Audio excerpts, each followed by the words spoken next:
Grandiose, sprawling, expensive stories of powerful and power-hungry men with a side of bloodthirst and mania are the mainstay of the mainstream. As such, the term critic-proof swims to my prefrontal cortex, highly relevant in this moment. But as a verse from Bhagavad Gita reminds, in the very first frame of this film, Karmanyavadhikaraste ma phaleshu kadachana.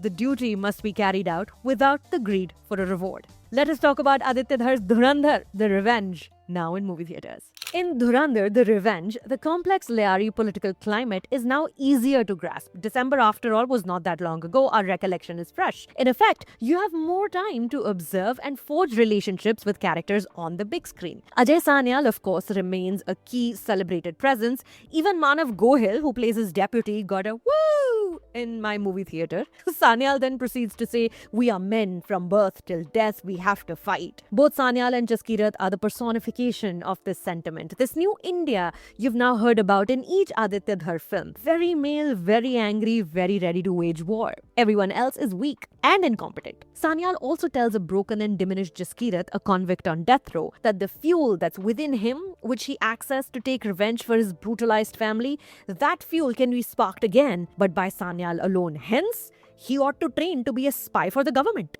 Perhaps someone better versed in the finer details of international humanitarian law may be able to comment on the ethics of the very basis of this origin story, because the film does not. Now, Dhar's film proceeds in a manner most predictable, a straightforward story full of gratuitous gore and violence, leading to a conclusion you saw coming from the very first time you set eyes on Arjun Rampal's character in part 1. On the way to getting there, the screenplay follows, nay, embraces, envelops, swallows whole every single cliche of the lone wolf, angry, invincible mega hero Indian cinema audience by now has become accustomed to. Multiple variations of "Tujhe itni aasani se nahi marne dunga," characters walking into dark rooms to see the enemy already waiting within, the crying helpless damsel, such tropes also show up periodically. As such, despite the handy chapter breakdown, the nearly 4-hour long runtime is torment.